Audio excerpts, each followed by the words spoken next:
Hello and welcome to Talking Aussie Books, a weekly podcast bringing readers and writers of Australian fiction together. I'm Claudine Tinellis. As an avid reader and passionate advocate for Australian fiction, I make it my mission to spotlight local talent. So if you're looking for your next read or simply want to learn more about the Australian literary scene, this podcast is for you. Grab yourself a cuppa, sit back and relax. This episode is brought to you by HarperCollins, Australia. In 1956, three friends are reunited in Paris by one exquisite Christian Dior gown. This is the premise of the latest gorgeous novel by best-selling author Christine Wells. A Brisbane-based author of 16 novels, Christine's writing explores periods ranging from Georgian England to post-World War II France, building an impressive career as an historical fiction writer in the process. A former corporate lawyer, Christine writes stories featuring strong, fascinating women, and the Paris gown is no better example. Published by William Morrow, an imprint of HarperCollins earlier this year, The Paris Gown is a book about the power of friendship, about haute couture and cuisine, about Paris and romance, and what it truly means to be loved. Beautifully written, The Paris Gown is a delightful story that I highly recommend to historical fiction readers out there, and I'm truly excited to be chatting with Christine about it on the podcast today. Hi, Christine. Hi, Claudine. Thanks for having me. It's such a pleasure, and congratulations on the publication of The Paris Gown. How are you feeling? Oh, I'm really pleased with how it's been received. I think it's just one of those books that you want to escape with. So that was my aim, and that's what people seem to be getting from it. And I have to say, I'm totally in love with the cover, which is an image of a model wearing an actual Dior gown. It's absolutely stunning. Do you have any input into the cover? Yes, I did. I was so lucky to get that cover. I think I've been blessed by the cover gods, as we say in the business, because I have had lovely covers. But this one, my editor was determined to get it's not only a real image of a Dior gown, but it was actually a contemporary image that was in a fashion shoot in the 1950s. So with that little pop of red with the clutch she's holding and the white, it had to be a white gown. So I put together a Pinterest board every time I look at my cover because I'm very proactive with covers. I think covers are so important. And I even go on the site that I know they get cover images from and try to trawl through and pick something that they can actually just buy off the shelf. But this one, I just feel really fortunate to have the real thing on the cover. And it's a gorgeous image. It absolutely, truly is a gorgeous image. And I think it really does something, I think, to the reader to know that you're looking at an actual Dior gown. And her pose as well. I mean, some of the images were beautiful gowns, but the pose wasn't quite right for a cover.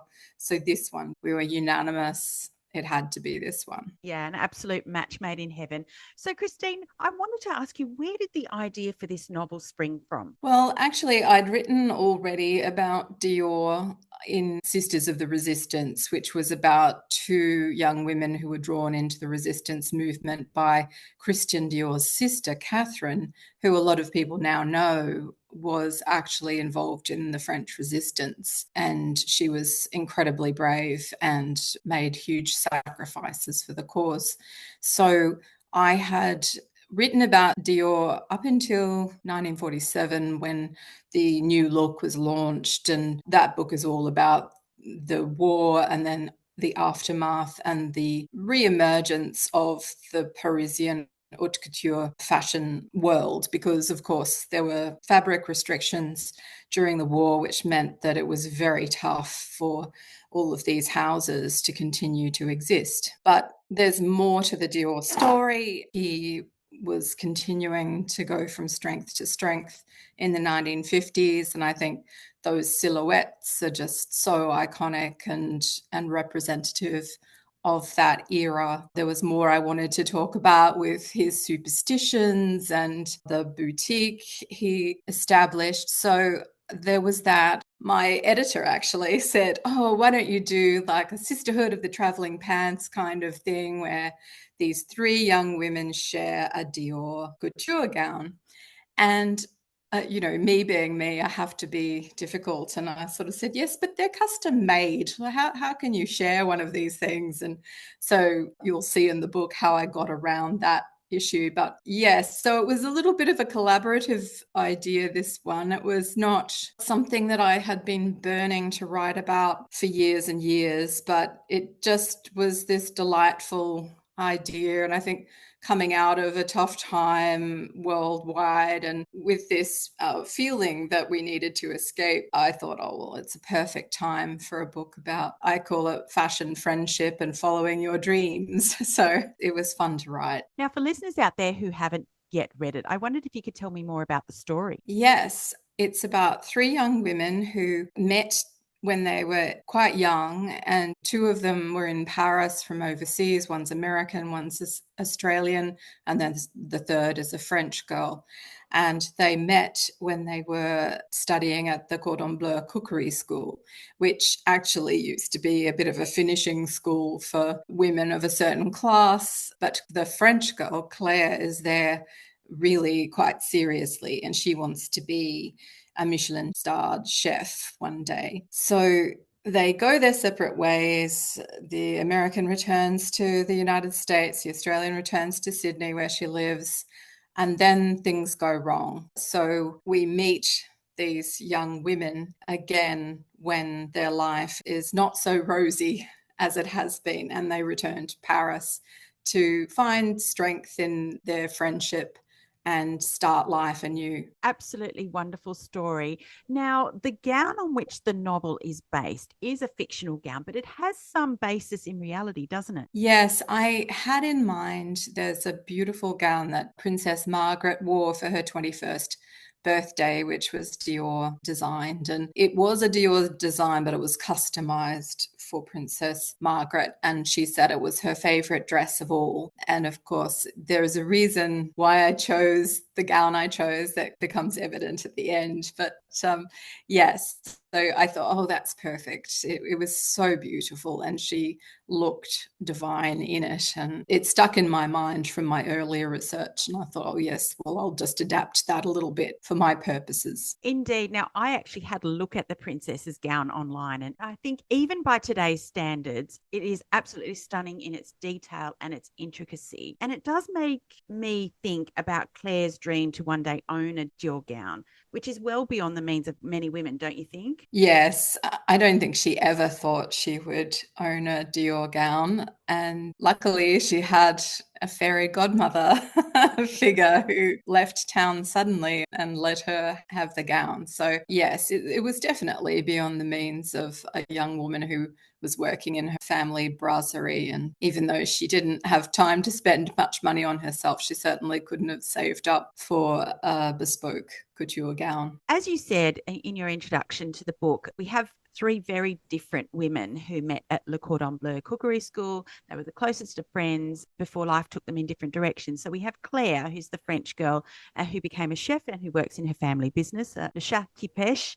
And I absolutely love that name. Margot, a wealthy Australian socialite with dreams of becoming a wife and mother. And then we have Gina. She's also from Money, who's an American, and she's determined to become a published novelist. As you say, all three very different women, but whose love and support for one another was immutable.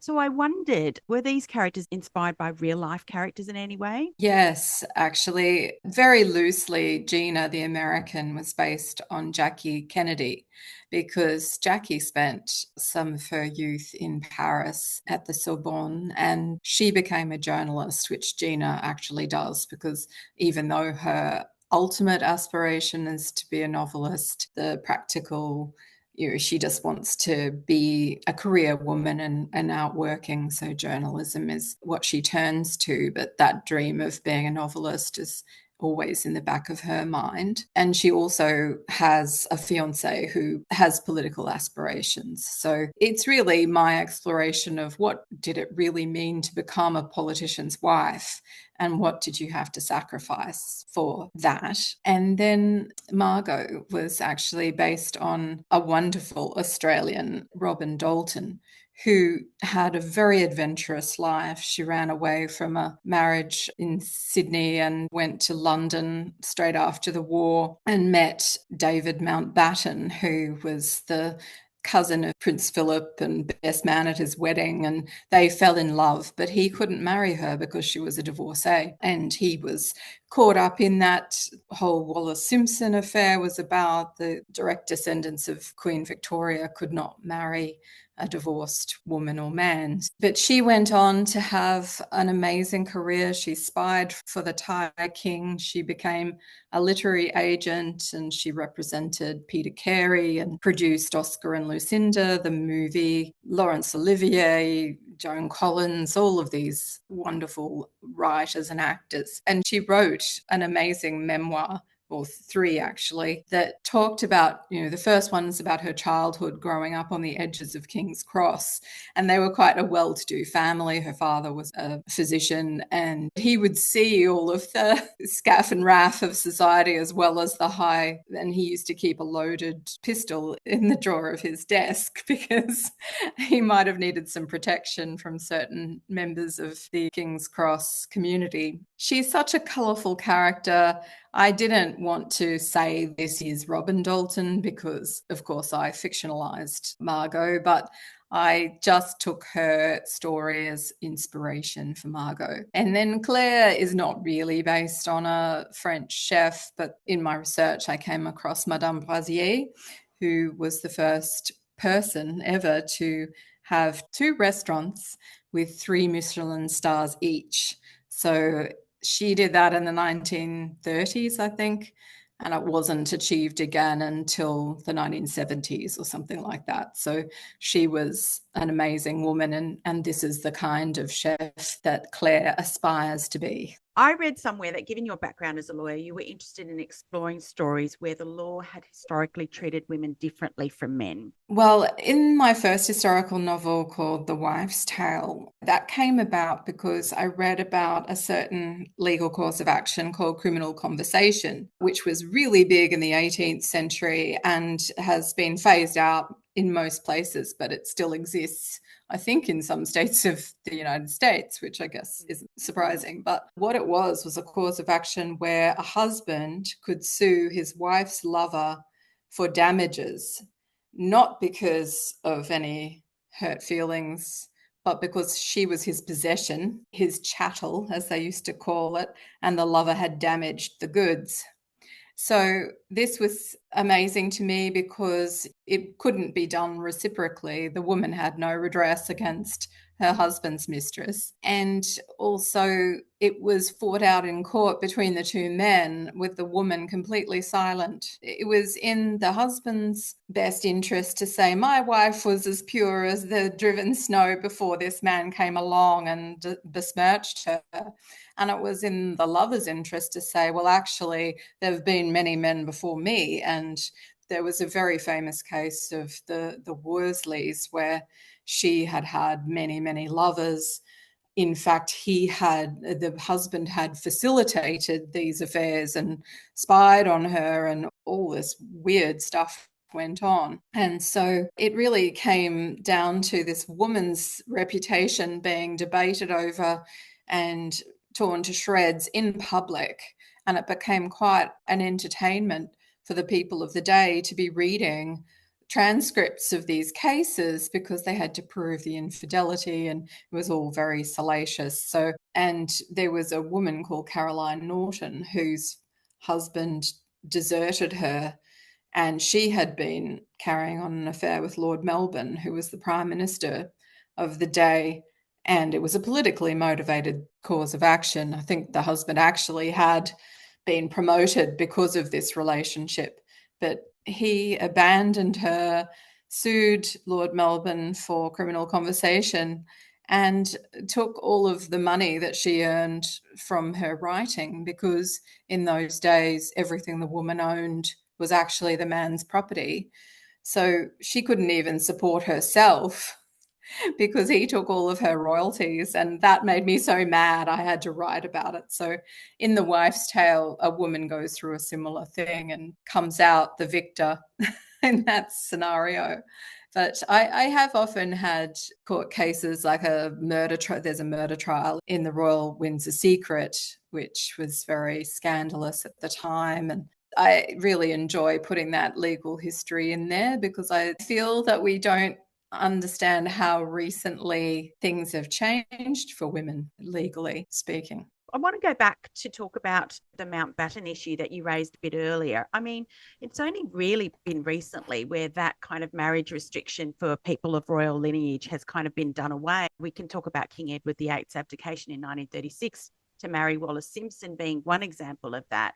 But that's kind of like dropped away fairly recently and opened up the marriage pool for people of royal lineage, wouldn't you say? I think it's a good thing to open it up. I do think, though, that it has to be with somebody who understands what they're getting into and understands that what their life is going to become if they join the firm, as they say, because it's a huge sacrifice. I mean, they're incredibly privileged, but I don't know that I'd exchange my life for Prince Charles's life. You're in the public eye all the time. There are all these things that you can't say or do or express an opinion on. I think Catherine Middleton had real pause, very understandably was reluctant to join that.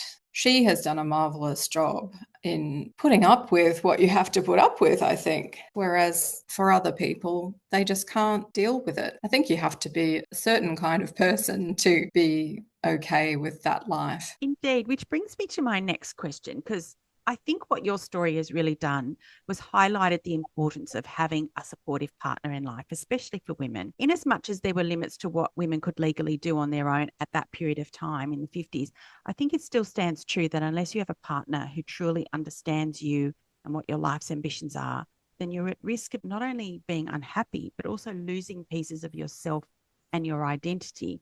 And that's not always an easy balance to strike, is it? Because this is something that Gina has to face in her life. Yes, that's right. It's a complete surrender of yourself if you're going to become the wife of a politician who wants to be in the White House one day, especially in those days. She was going to be told how to dress and all of these things. He loved her deeply and they love each other, but can their love survive this kind of marriage? That's the question. So I think that it's one that some women very happily give up that career or whatever interest they have for the marital tie. But I think at the end of the day, you need to have meaning in your life, whatever you define that as. And it doesn't have to be a career. Maybe the meaning in your life is the homemaking. And I always say, what if the man who's earning the money leaves you? Then what do you do? So I think it's very important to have that sense of independence as well as the romantic love. Now, I want to chat about Monsieur Dior a little bit more, if we may. For such a famous man whose name is still synonymous with haute couture even today, he died relatively young. And as you mentioned, he was also known for being quite superstitious, which is something you've managed to convey in this story. So, Christine, why was it important to you to address this in the novel? I just fell in love with Christian Dior as a person when I read his memoir and all the things that people said about him. He was a genius, but he also was very kind. But he had this side to him. I think he was told at a very young age that he would find huge success in life and it would have something to do with women. And he was by no means a fashion designer from the start. He owned a gallery where he exhibited artworks of Salvador Dali and people like that. And his father wanted him to go into the fertilizer business that he owned. And you can just imagine this creative soul dying at the thought of a fertilizer factory. But he just had this flair for art. And he started sketching dresses for magazines and things like that. And that's how he became a fashion designer. It wasn't something he set out to do from childhood. So the fortune telling was just a really important part. I don't think he made any important decisions without consulting his fortune teller, Madame Delahaye. I think that was just a nice thing for him and Margot to have in common, that they'd read their horoscope together and he sends her off to the fortune teller. I thought that was just a bit of fun. As I mentioned to you before we started recording, I'm a bit of a Francophile and I loved being immersed in Paris in the 1950s for this story.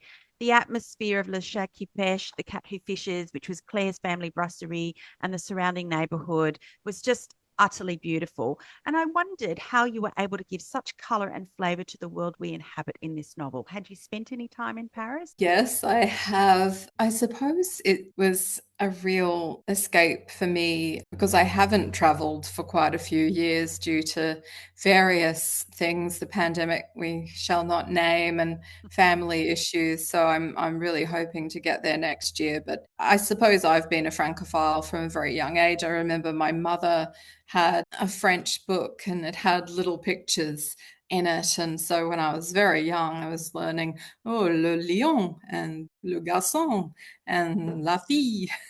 And so I just feel like it's always been with me in a way. Paris is such a city of romance and elegance and creativity. I loved Emily in Paris. That kind of escapism, it just suited my mood. And I wondered if there was any additional research that you did in order to bring to light the experiences of these characters in the novel. Usually I read a lot around the kinds of characters I'm writing about.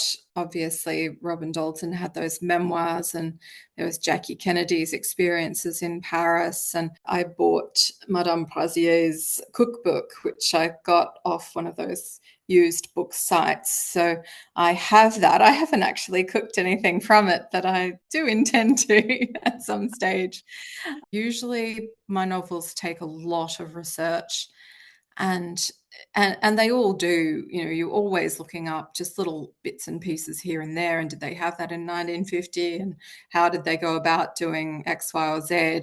But for this one, it was more a women's fiction story. I felt it was like a historical women's fiction, and the central thing was the friendship between the three young women. So it doesn't center around a historical event as such. It's just got the history sort of infused into it.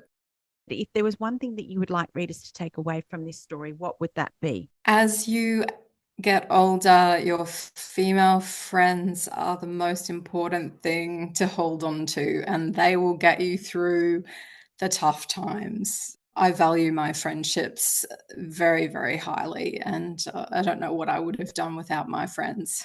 Oh, that's so beautiful. Thank you for sharing that. I know that you engage in some mentoring for writers from time to time. So I wondered, for the benefit of the many aspiring authors who listen to this podcast, if you had any special tips to offer. I think the most important thing is just to write. And so many people get caught up in doing workshops and spending a lot of money on editors, even before they get to publication.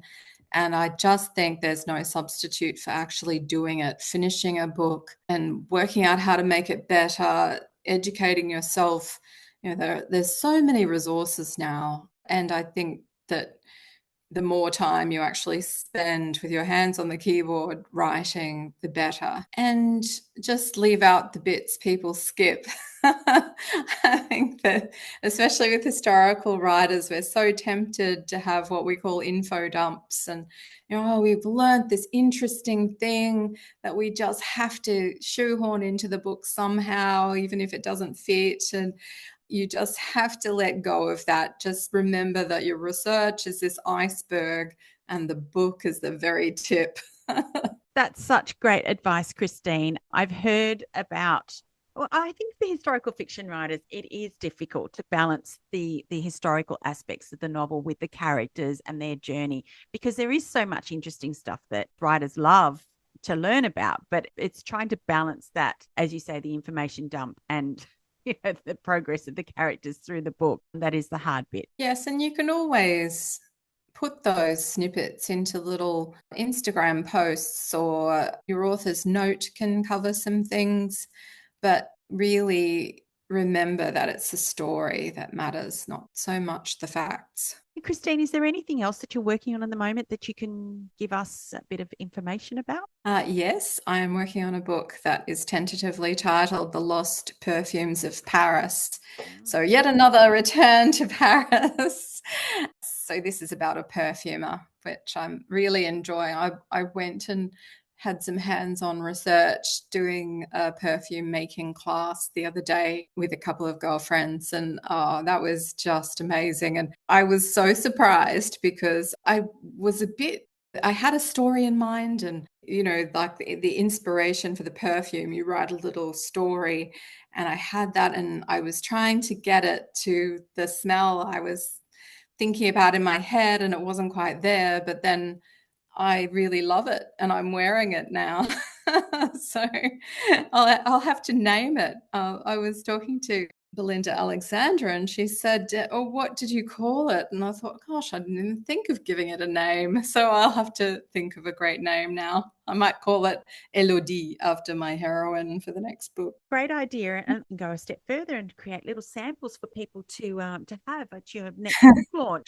Yes, I'll have to get a second opinion. I might be just biased, thinking my perfume's so great. Christine, I wanted to say that I thoroughly enjoyed reading The Paris Gown, and while it's the first of your novels that I've read, it certainly won't be the last. Thank you so very much for joining me on Talking Aussie Books today. Thank you, Claudine. It's been a lovely time. Thanks very much for having me. That's a wrap, folks. If you enjoyed this podcast episode, please drop me a line via my webpage at claudinetinellis.com, via Instagram, Facebook, or Twitter. Alternatively, consider leaving a review on Apple Podcasts, Spotify, or Google Podcasts. Until next time, happy reading!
Instagram, Facebook, or Twitter.